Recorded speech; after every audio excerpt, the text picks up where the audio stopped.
कभी जब घर में झगड़ा हो किसी का, तो आपसे मेरी प्रार्थना है कि उस झगड़े को रोकने का प्रयास कीजिए। रिश्तों में कैंची चलाने से पहले सुई चलाना चाहिए। कैंची चलती है तो क्या होता है, एक का दो, और सुई चलती है तो दो का। हाँ, रिश्तों में कभी कैंची ना चले, रिश्ते में जब चले सुई बन करके जोड़ने का काम करना है, कैंची बन के तोड़ने का काम।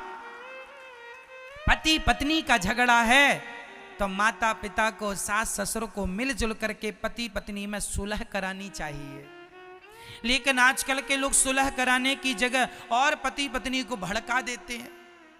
लड़के का पक्ष लड़के के माता पिता, लड़की की माता पिता, तू यहां आ जा, मैं तेरी तरफ से हूं।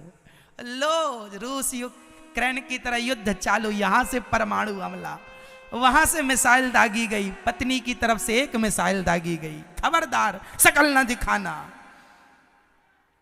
तो पति की तरफ से परमाणु दागा गया, अपने बाप की बेटी है तो वापस मत आ जाना।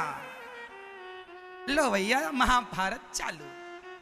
जरा से तुम्हारी ना समझी, जरा सी मूर्खता के कारण।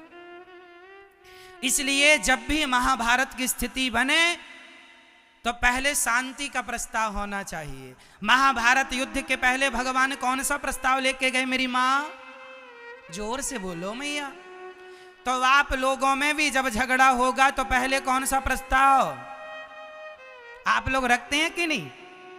शांति प्रस्ताव रखते हैं कि नहीं?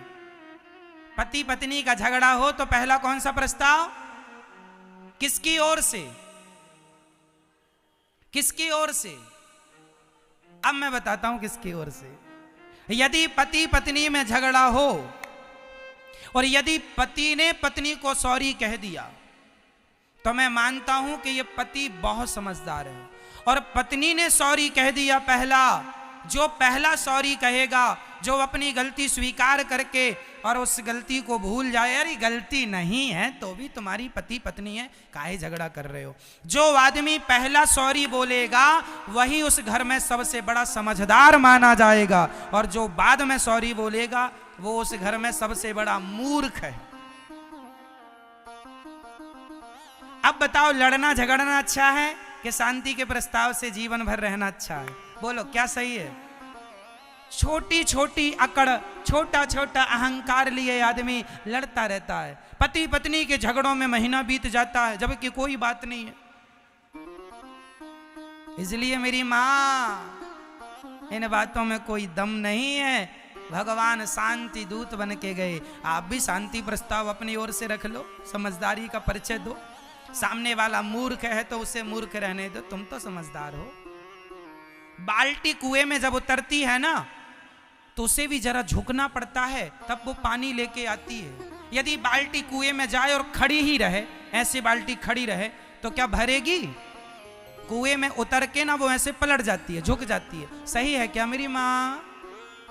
आपने कभी कुएं से पानी भरा? नहीं भरा होगा तो फिर आपको ज्ञान नहीं होगा। हमने भरा है। तो कुएं में जब बाल्टी उतरती है तो वो झुकती है, झुकती है तो भरती है। बस जो झुकता है वही संस्कारों से, गुणों से भर जाता है और वही महान होता है। इसलिए झुकता वही है जिसमें जान होती है, अकड़ खास मुर्दे की पहचान होती है। कई लोग अकड़ जाते हैं, हम नहीं सॉरी बोलेंगे। भाई भाई का झगड़ा हुआ, बड़ा भाई अकड़े बैठा है, मैं नहीं, तो ये भाई नहीं है, मुर्दा है। अकड़ता कौन है? मुर्दा। मरने के बाद ना बॉडी अकड़, इसलिए जब आदमी को ले जाते हैं ना, बांध के ले जाते हैं। आपने देखा कि नहीं? अर्थी को बांध के ले जाते हैं मैया, और कस के बांधते हैं, 2-3 गांठ खोले ना, उठ के भाग ना जाए, है ना मैया? आपके यहां बांध के ले जाते हैं कि नहीं? हमारे यहां तो कस के बांधते हैं, थोड़ा बहुत प्राण बचे हो तो निकल ही जाए। तो रस्सी से कस के बांधते हैं। काहे बांधते हैं? अकड़ू है ना, बड़ा अकड़ू, अकड़, मुर्दा अकड़ जाता है, पड़ा पड़ा बैठ जाए ऐसे इसलिए बांधते हैं। समझो, अकड़ तो मुर्दों में होती है, अकड़ तो जोर से, अकड़ तो मुर्दों में होती है। आप जिंदा हैं इसलिए झुकना सीख लो, जिंदा ही झुक सकता है। अकड़ तो मुर्दों की पहचान होती है, जीते जी अकड़ा तो ये वो मरा मुर्दा है, ये जिंदा मुर्दा है। इसलिए अकड़ नहीं। अच्छा, मुर्दे के संग बहुत सारी चीजें सीखने जैसी है। सुनो, हमारे यहां जब मुर्दे को ले जाते हैं ना तो रास्ते भर बतासा, कहीं मुरमुरा, कहीं मखाने। किसी क्षेत्र में बतासा फेंकने की परंपरा है, कहीं मुरमुरा और कहीं मखाना। आपके यहां भी इनमें से कोई एक ही परंपरा होगी। मुर्दे को ले जाते हैं तो संग में क्या फेंकते जाते हैं? जब बोलते हैं ना राम नाम सत्य है, तो पीछे से मुर्दे के ऊपर मखाना या मुरमुरा, मुरमुरा मतलब भेलपुरी जो बनती है ना उसकी कुछ, वही मुरमुरा होता है, चावल का बनता है। मखाना भी या बतासा। आपके यहां क्या फेंकते हैं?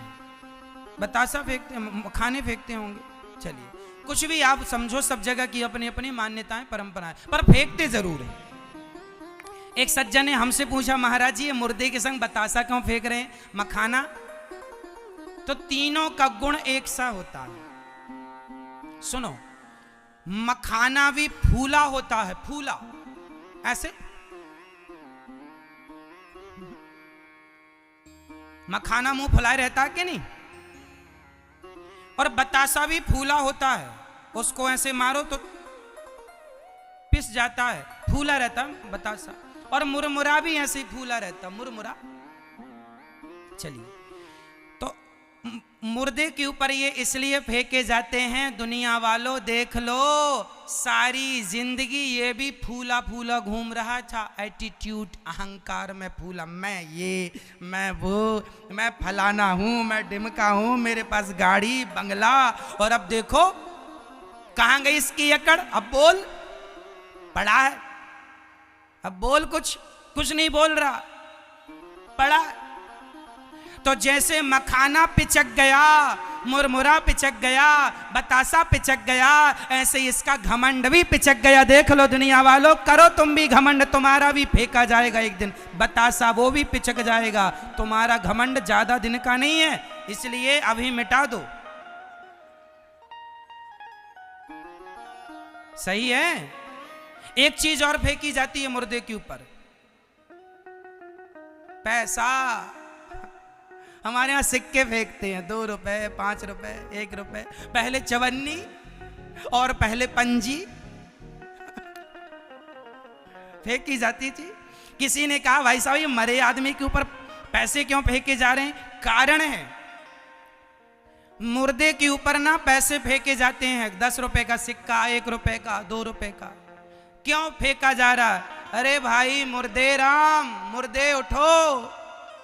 सारी जिंदगी पैसा समेटते रहे, पत्नी को समय नहीं दिया, बच्चों को संस्कार नहीं दिया, अच्छी बातें नहीं की, पैसा समेटते रहे, मर गए समेटते समेटते। अब तुम्हारी छाती पर पैसे पड़े हैं, दम है तो उठा लो।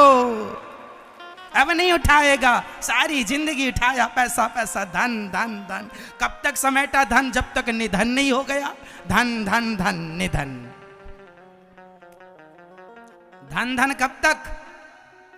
कब तक? रोज आया धन धन धन धन, आखिरी में आया निधन।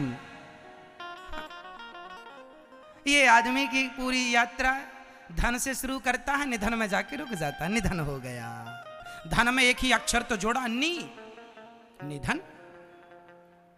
तो मैया आप लोगों के ऊपर भी बरसाएंगे पैसा, इसलिए पैसा ना समेटो मेरी माँ। पैसा तो मरे पे भी बरसता है। राम नाम का धन ही कमा लो, ये सबसे बड़ा धन। पायो जी मैंने राम रतन धन पायो, पायो जी मैंने, ये असली धन है। ये तो कमाया नहीं, टुकड़े समेटते रहे। टुकड़े तो मरने पर भी बरसेंगे, उसके लिए परेशान होने की जरूरत है ना मैया।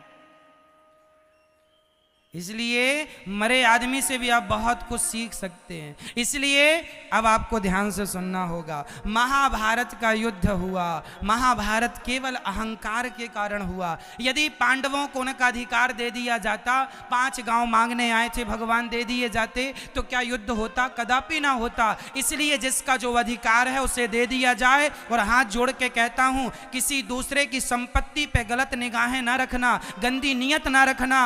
1 इंच 2 इंच 5 इंच 1 एकड़ 2 एकड़ 5 एकड़ के लिए लोग लड़ते हैं और लड़के नष्ट हो जाते हैं। जमीन जायदाद के लिए ही तो महाभारत हो गया।